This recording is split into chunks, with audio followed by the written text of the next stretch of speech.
ദേ വീണ്ടും വിദേശത്ത് സെറ്റിലായ ഫാമിലിയുടെ ഫുൾ ഫർണിച്ചർ അടക്കമുള്ള പക്ക ലുക്കൊരു വീട്. ആവശ്യത്തിന് ഫ്രൂട്ട്സിൻ്റെ മരങ്ങളും കാര്യങ്ങളെല്ലാം നട്ടുപിടിപ്പിച്ചിട്ടുണ്ട്. ഇഷ്ടംപോലെ മാങ്ങയും കാര്യങ്ങളൊക്കെ ഉണ്ടാക്കി കിടക്കണ്ട. എല്ലാവരും ഈ വീടിനൊരു ലൈക്ക് അടിക്കാൻ മറക്കരുത്. ഈ വീടിനൊക്കെ ലൈക്ക് അടിച്ചില്ലെങ്കിൽ പിന്നെ ഏത് വീടിന് ലൈക്ക് അടിക്കാനാണ്? ഈ വീട് പണിത് പാല് കാച്ചൽ കഴിഞ്ഞവർ പോയതാണ്, പിന്നെ വന്നിട്ടില്ല. അപ്പോൾ അവരവിടെ തന്നെ സെറ്റിലായി. അത് കാരണമാണ് ഈ വീട് കൊടുക്കണം. കാരണം ഇവിടെ താമസിക്കാൻ ആളില്ലാണ്ട് ഇങ്ങനെ ഇട്ടിട്ട് കാര്യമില്ല കേട്ടോ. അത് കാരണം ഇതങ്ങോട്ട് വിൽക്കാമെന്ന് തീരുമാനിച്ചത്.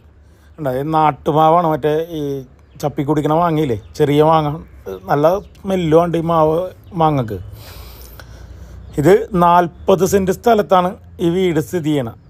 ഞാനിതിനകത്തോട്ട് കയറി കാണും. നല്ല സൗകര്യമുള്ളൊരു വീട്, ആവശ്യത്തിനുള്ള ഫർണിച്ചറും കാര്യങ്ങളും എല്ലാം ഉണ്ട്. ഇതേ ഒരു ഔട്ട് ഹൗസും ഉണ്ട് കേട്ടോ. സർവൻറ്റിനൊക്കെ താമസിക്കാനുള്ള ഒരു ഔട്ട് ഹൗസ് ഇവിടെ തന്നെ ഉണ്ട്. മാങ്ങയൊക്കെ നിലത്താണ് ഉണ്ടാക്കി കിടക്കണ്ട, പറിക്കാനൊന്നും ആരും ഇല്ലാണ്ട് താഴെ കിടക്കണുണ്ട്. എത്ര എണ്ണം നോക്കി. കാരണം ഇത് പൂട്ടിയിട്ടിട്ട് പോയേക്കണല്ലേ, കാരണം ആരും ഇങ്ങോട്ട് വരവില്ല. പിന്നെ ഇതിൻ്റെ അതോടെ ആർക്കും കയറാനും പറ്റില്ല, ഗേറ്റ് പൂട്ടിയ. അപ്പം അത് കാരണം അതൊക്കെ താഴെ തന്നെ വീണ് കിടക്കും. ഇത് സിറ്റ് ഔട്ട്, നേരെ കയറി ചെല്ലണ ലിവിങ് ഏരിയ. ഈ കാരണം ഫർണിച്ചറെല്ലാം അടക്കമുണ്ടാ. ഒരുപാട് ഫർണിച്ചറൊന്നുമില്ല, എന്നാലും ആവശ്യത്തിനുള്ള ഫർണിച്ചറും കാര്യങ്ങളെല്ലാം ഇവിടെ ഉണ്ട്. നല്ല വലിപ്പമുള്ള ഒരു ലിവിങ് സ്പേസാണ് ഈ വീടിനുള്ളത്. ഫ്ലോർ കംപ്ലീറ്റ് ഗ്രാനൈറ്റാണ് താഴത്തും മുകളിലും. ഇത് ഡൈനിങ് ഹാളിൻ്റെയൊക്കെ ഒരു വലിപ്പം നിങ്ങൾ നോക്കിക്കോട്ടെ. കാരണം ഇവിടെ ആവശ്യത്തിനുള്ള സെറ്റി കാര്യങ്ങളെല്ലാനും ഉണ്ട്. ഇതൊരു ക്രിസ്ത്യൻസിൻ്റെ വീടാണ്ടാണ് രൂപവും കാര്യങ്ങളെല്ലാം ഇരിക്കണത്. ടി വി മാത്രം ഇത്തിരി ചെറുതായിപ്പോയി. കാരണം ഈ വീടിൻ്റെ വലിപ്പത്തിനുള്ള ടി വിയിലുണ്ട. ഡൈനിങ് ടേബിൾ സെറ്റൊക്കെ കണ്ട, നല്ല ക്വാളിറ്റി ഉള്ള ഡൈനിങ് ടേബിൾ സെറ്റാണ് കേട്ടോ. ഇത് ഇവിടെ ഒരു ബെഡ്റൂം ഉണ്ട്, അപ്പുറത്ത് കിച്ചൺ, ഇത് വാഷ് കൗണ്ടർ ഏരിയ. ഇവിടെ നിന്ന് ഞാനിപ്പോൾ ബാക്കിലൊരു സിറ്റ് ഔട്ട് പോലെ കാണിച്ചു തന്നില്ലേ, അങ്ങോട്ട് ഇറങ്ങാനുള്ളൊരു വഴിയാണ്. ഇത് വാഷ് കൗണ്ടർ ഏരിയയുടെയൊക്കെ ഒരു ലുക്ക് കണ്ട, എന്താ ഒരു ലുക്കല്ലേ. നോക്കി ആ ഒരു അറ്റത്തുനിന്ന് തുടങ്ങി ഇങ്ങോട്ട് തുടങ്ങാം. കാരണം ഒരു മൂലക്കെന്ന് ചെയ്തു തന്നെയാണ് ഏറ്റവും ബെറ്റർ. അപ്പോൾ ഒരരികെ പിടിച്ച് ഇങ്ങനെ കണ്ടുപോരാ, ഇവിടെ നിന്ന് തുടങ്ങാം. ഇതാണ് ഫസ്റ്റ് ബെഡ്റൂം കേട്ടോ. ബെഡ്റൂമിൻ്റെയൊക്കെ വലിപ്പം നിങ്ങൾ ശ്രദ്ധിച്ചോ.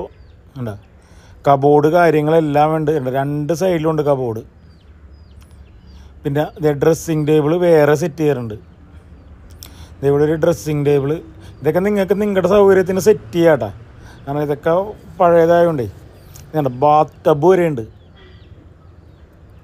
വലിയ ബാത്റൂം. ഇനി നമുക്ക് രണ്ടാമത്തെ ബെഡ്റൂം പോയി കാണാം. രണ്ടാമത്തെ ബെഡ്റൂം കാണണം, കിച്ചൺ കാണണം, സെക്കൻഡ് കിച്ചൺ കാണണം, വർക്ക് ഏരിയ കാണണം. വർക്ക് ഏരിയയുടെയൊക്കെ ഒരു വലിപ്പം നിങ്ങൾ കണ്ടോട്ടാ, നല്ല സൗകര്യമുള്ളൊരു വർക്ക് ഏരിയ. ഇതേ രണ്ടാമത്തെ ബെഡ്റൂം. ഈ ബെഡ്റൂമിൻ്റെ വലിപ്പം നോക്കി. ഇതിന് കബോർഡ് കാര്യങ്ങളെല്ലാം ഉണ്ട്. ഇത് ഡ്രസ്സിങ് ഏരിയയിൽ ഒന്നും സെറ്റ് ചെയ്തിട്ടില്ല, അത് കബോർഡും കാര്യങ്ങളൊക്കെ നിങ്ങൾക്ക് സെറ്റ് ചെയ്യാം. ഇത് അതിൻ്റെ ബാത്റൂം. ഇതൊന്നും ഉപയോഗിച്ചിട്ടില്ല കേട്ടോ. കാരണം ഞാൻ പറഞ്ഞില്ലേ, ഇവർ ഇതിൻ്റെ കയറി താമസമൊക്കെ കഴിഞ്ഞ് പോയതാണ്, പിന്നെ വന്നിട്ടേ ഇല്ല നാട്ടിലോട്ട്. അപ്പോൾ ഇത് വന്ന് തൂത്ത് തുടച്ചൊക്കെ ക്ലീൻ ചെയ്തിടും പണിക്കാർ, അല്ലാണ്ട് വേറെ ഒരു കാര്യവുമില്ല. കാരണം ഇവരെ തറവാട് ഒരു 2-3 കിലോമീറ്റർ അപ്പുറത്തുണ്ട്. അപ്പോൾ അവിടെ നിന്ന് ആരെങ്കിലും വന്ന് ക്ലീൻ ചെയ്തിടണം. കണ്ടോ, കിച്ചൻ്റെയൊക്കെ വലിപ്പം നോക്കി, നല്ല വലിപ്പമുള്ള കിച്ചൺ. കണ്ടോ, എങ്ങനെ വേണമെങ്കിലും ഓടി നടന്ന് പണിയെടുക്കാം, അത്രയും വലിപ്പമുണ്ട്. ഫ്രിഡ്ജ് കാര്യങ്ങളെല്ലാം ഇവിടെ തന്നെ ഉണ്ട് കേട്ടോ. ഇതേ സെക്കൻഡ് കിച്ചൺ. ഇതേ ഇവിടെ തീ കത്തിക്കാനുള്ള അടപ്പ് കാര്യങ്ങളൊക്കെ ഇവിടെ സെറ്റ് ചെയ്യാറുണ്ട്. നമുക്ക് റഫ്യൂസിനുള്ള കാര്യങ്ങൾ, ചിമ്മിനി വരെ ഉണ്ട്. അപ്പോൾ അത് കാരണം പുക ഇങ്ങോട്ട് വരുമെന്നുള്ള പേടി വേണ്ട. ഇനി തീ കത്തിക്കണമെങ്കിൽ ഇവിടെ സെക്കൻഡ് കിച്ചൺ വേറെ ഉണ്ട്. സെക്കൻഡ് അല്ല, തേർഡ് കിച്ചൺ, വർക്കിംഗ് സ്പേസ് കണ്ടോ, അതും നല്ല വലിപ്പമുള്ളത്. കണ്ടോ, ബാക്കിലൊക്കെ ഇഷ്ടം പോലെ സ്ഥലമുണ്ട് കേട്ടോ. കണ്ടോ, മാവും കാര്യങ്ങളൊക്കെ നിൽക്കണം. ഞാനിത് ചുറ്റി നടന്ന് കാണിക്കാൻ കാരണം ഒരുപാട് ടൈമാവും. ഒന്നാമത്തെ ആൾക്കാർക്കൊന്നും ഇത് കാണാനുള്ള സമയം പോലും ഇല്ല മൊത്തം. അപ്പോൾ ഈ വീടിൻ്റെ ലൊക്കേഷൻ വന്നത് അങ്കമാലി ടൗണിൽ നിന്ന് ഒരു 6 കിലോമീറ്റർ മാറി തുറവൂരടുത്തായിട്ടാണ് ഈ വീടിൻ്റെ ലൊക്കേഷൻ വന്നത്. ഇത് 40 സെൻറ്റ് സ്ഥലവും 4300 സ്ക്വയർ ഫീറ്റ് 5 അറ്റാച്ച്ഡ് ബെഡ്റൂമുള്ള വീടാണ്. 5 ബെഡ്റൂമുണ്ട്, 5 ബെഡ്റൂം അറ്റാച്ച്ഡാണ്, ഫുൾ ഫർണിച്ചർ അടക്കം. ഈ വീടിന് ചോദിക്കണ വില 2,90,00,000 രൂപയാണ്. അത് ചെറുതായിട്ടൊക്കെ നെഗോഷ്യബിൾ ആകോട്ടാ. ഈ വീട് വാങ്ങാൻ താല്പര്യമുള്ളവർ നമ്മുടെ ഡിസ്പ്ലേ കാണുന്ന നമ്പറിൽ ബന്ധപ്പെടാം. ദേ ഇനി കണ്ടിട്ടാ, മുകളിലാണ്, താഴത്ത് 2 ബെഡ്റൂമും മുകളിൽ 3 ബെഡ്റൂമുമാണ്. നമുക്ക് ബെഡ്റൂം ഇതൊക്കെ ഞാൻ കാണിച്ചിരുതേ. മുകളിലെ ബെഡ്റൂമൊക്കെ നല്ല വലിപ്പം ഉണ്ടാകണ്ട, നല്ല സ്പേസുള്ള ബെഡ്റൂമാണ് മുകളിലുള്ളത്. കാരണം AC കാര്യങ്ങളെല്ലാം വേണ്ടട്ടാ. നിങ്ങളൊന്നും വാങ്ങിക്കണ്ട. അത്യാവശ്യം ഇതൊന്ന് മെയിൻ്റനൻസ് എന്ന് പറഞ്ഞാൽ പെയിൻറ്റിങ്ങും കാര്യങ്ങളൊക്കെ ഉള്ളു. ഇതൊക്കെ ഒന്ന് നല്ല വൈറ്റൊക്കെ അടിച്ച് നല്ല സെറ്റാക്കി കയറണമെങ്കിലല്ല വീട് കാണാൻ വേറെ ലുക്കായിരിക്കുള്ളൂ.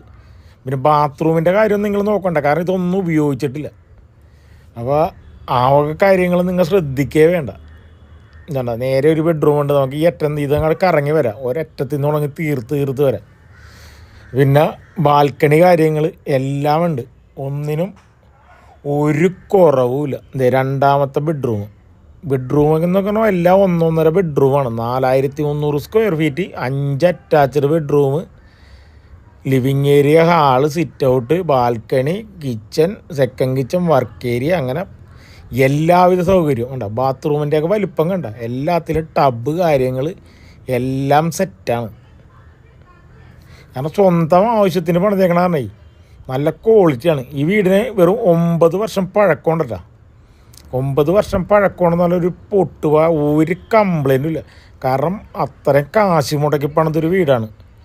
മണലും സിമെൻറ്റും മാത്രം, മണലും ചുടുകട്ടയൊക്കെ, കാരണം എംസാൻഡും ബീസാൻഡും ഒന്നും കണ്ടിട്ടേ ഇല്ല. അത്രയും കാശ് മുടക്കി പണിതേന്. ഇതേ 5ാമത്തെ ബെഡ്റൂം, അതിൻ്റെ ബാത്റൂം ഉണ്ട്. 10 വർഷം മുമ്പുള്ള മോഡലാണിത്. നിങ്ങൾക്കിത് ചേഞ്ച് ചെയ്യണമെങ്കിൽ ചേഞ്ച് ചെയ്യാൻ നിങ്ങളുടെ സൗകര്യം പോലെ. ഇപ്പം ഇതെന്തായാലും ചേഞ്ച് ചെയ്യേണ്ട ഒരു ആവശ്യമില്ല. ശരിക്കും ഇതൊന്ന് പെയിൻറ്റ് ചെയ്ത് കളർ മാറ്റണമെന്നുണ്ട്. കാരണം ഈ കളറൊക്കെ മാറ്റി നല്ല ലൈറ്റ് കളറാക്കി കഴിഞ്ഞാണെങ്കിൽ നല്ല വെട്ടവും വെളിച്ചവും വരും, നല്ല ലുക്കും ആകും. ബാൽക്കണിയൊക്കെ കണ്ട, ചുറ്റുപാടൊക്കെ നല്ല നല്ല വീടുകളുണ്ടോ ഉണ്ടോ. ഈ ഒരു ഏരിയയിൽ സെൻറ്റിന് 6 ലക്ഷം രൂപയോളം വിലയുണ്ട് കേട്ടോ. കാരണം ജംഗ്ഷന് അടുത്ത് തന്നെയാണ്, തൊട്ടടുത്ത് തന്നെ ജംഗ്ഷനാണ്. കൂടി വന്നൊരു 300-350 മീറ്റർ ഉണ്ടാവുള്ളൂ. എല്ലാവിധ സൗകര്യവും ജംഗ്ഷനിലുണ്ടെന്നുള്ളത്. സകല കാര്യങ്ങളും വാങ്ങിക്കാനും എല്ലാം കിട്ടും. അത് നിങ്ങൾ നേരിട്ട് വന്ന് കാണുമ്പോൾ നിങ്ങൾക്ക് മനസ്സിലാവും എത്ര നല്ല ഏരിയയാണെന്ന്, എത്ര നല്ല വീടാണ് എല്ലാം. കാരണം ഇപ്പം ഇത് സൂക്ഷിക്കാണ്ട് ഇട്ടേക്കണതിൻ്റെ ഒരൊറ്റ കുഴപ്പം മാത്രമേ ഉള്ളൂ. ഇത് ഇവിടെയാണ് തുണി അലക്കാനുള്ളൊരു സെറ്റപ്പൊക്കെ ഉള്ളത്. കണ്ടോ, ഇത് തൊട്ടിപ്പുറത്ത് വാഷിംഗ് മെഷീൻ വെച്ചിട്ടുണ്ട്. ഉണ്ടോ, ഇവിടെ തുണി അലക്കാനുള്ള ഒരു അലക്കി ഉണക്കാനിടാനുള്ളൊരു ഏരിയയാണിത്. ഞാൻ നിങ്ങൾ ആ ജംഗ്ഷൻ കാണിച്ചു തരാം. ഈ ചന്ദ്രപുരം എന്ന് പറഞ്ഞൊരു ജംഗ്ഷൻ ഉണ്ട്, അത് ഞാൻ കാണിച്ചു തരാം. കണ്ട, വാഷിംഗ് മെഷീനൊക്കെ ഇവിടെ വേണ്ട. ഇതാണ് ജംഗ്ഷൻ. കണ്ട എത്ര വലിയ ജംഗ്ഷനാണെന്ന് നോക്കി. എല്ലാവിധ സൗകര്യം ഇവിടെ ഉണ്ടെന്നുള്ളതാണ്. ഈ ജംഗ്ഷനിൻ്റെ തൊട്ടടുത്തായിട്ടാണ് നമ്മൾ ഈ പറഞ്ഞ വീട് സ്ഥിതി ചെയ്യണം. ഇവിടെ സെൻറ്റിന് 6 ലക്ഷം രൂപയുണ്ട്. അപ്പോൾ എന്തുകൊണ്ടും ഭയങ്കര ലാഭമാണ് ഇത്രയും വില കുറവിന് കിട്ടണതുകൊണ്ട്.